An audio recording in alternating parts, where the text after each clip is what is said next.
Deondre Gains, and I am a Fort Sill STARBASE instructor. Our activity today is building a paper race car that you will operate using your breath. Some of the materials that you'll be using you already have in your classrooms or at home. You have paper, lifesavers, pencil, scissors, rulers, straws, and tape. Now this car is not going to be your normal car that you build upwards. It's going to be a flat dimensional surface type of a car. And when we're finished, you will be on the ground blowing it with your breath. So let's get started. The first thing to do is to build your design on your paper. So you simply take your ruler and you can make any shape that you want to make. It could be a heart shape. It could be a diamond. It could be anything you choose. I'm going to use a very simple structure here using a rectangular and a triangle type of shape so that we can do this rather quickly to show you how fast you can do it in your classroom.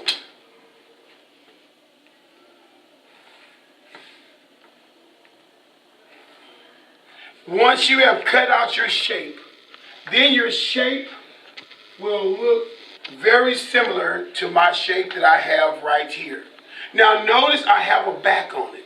You need the back because this is what's going to capture your breath or your wind to cause it to go across the floor. I'm going to demonstrate it without any wheels. Watch this. You see how simple it blows with just the slightest breath. Imagine with the full power of a young person's breath, you will be able to get it going fast. The next step is to then put on your wheel axles, which are your straws.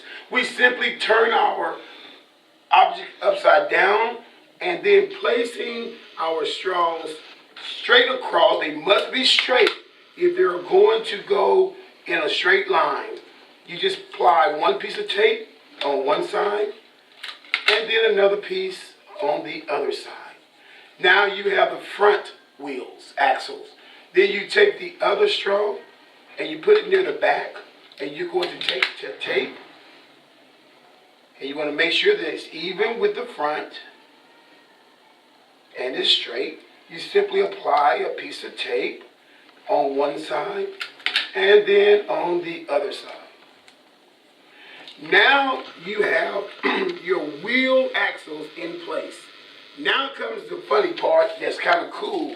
You get to use lifesavers, not to eat, but as your wheels. And you're going to put 4 of them, 1 on each axle. It's very important is to apply your wheels on your wheel axles. Now you must put the tape on the straws to keep the wheels in place so they have a circular movement. If you have any drag, it will cause your paper race car not to go across the room. So I'm going to take tape and I'm going to put some in front of the wheel axle and I'm going to wrap it around. And you might want to apply a couple of pieces because it needs to be thick enough so the whole of your lifesaver will not go across it. As I apply it, you now see that my lifesaver will not go past my tape. Then I need to apply some tape on the end of it also. You need to do it the exact same way, is to put some on a couple of pieces to keep your axle and your wheel together. Now watch as I roll my wheel. You see how I have the freedom there for my wheel to turn? If you have this freedom, then your wheel is in the right position. But if you cannot turn it like this and have it flow freely, then you need to adjust your tape. And then I quickly do all 4 other wheels real quickly. And I'm going to try to speed through this.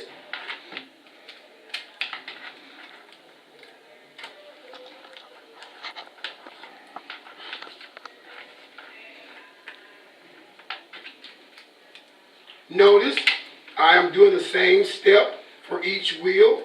I'm applying the tape. There's no right or wrong way to put the tape on here. You just want to put it to where it is sealing the wheel in position and you have a free flow. I have 2 wheels that are flowing free. I'm going to now turn it around and apply it on the other side. We have 2 wheels that are in perfect positions for our paper car.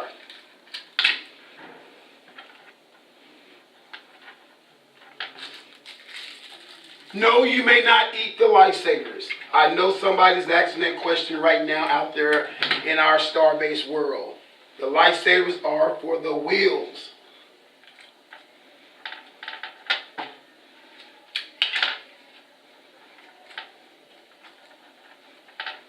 We have 3 wheels, and now for our final wheel.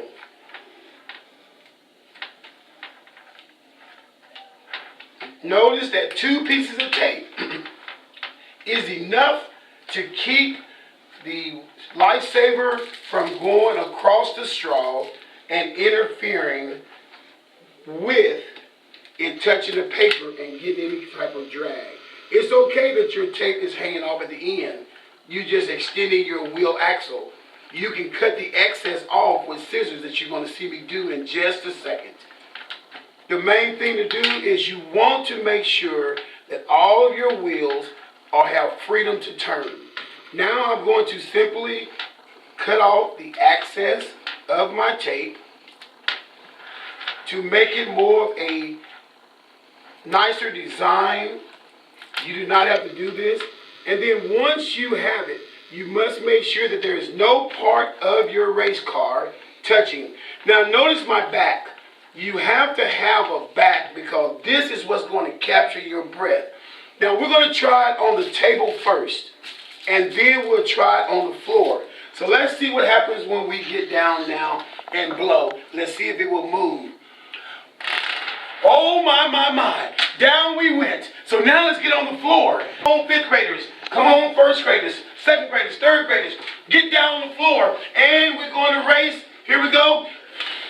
And you see your car will propel across the floor by your breath. How much breath you use is how quickly you will go. You have to get down and you have to blow and scoop.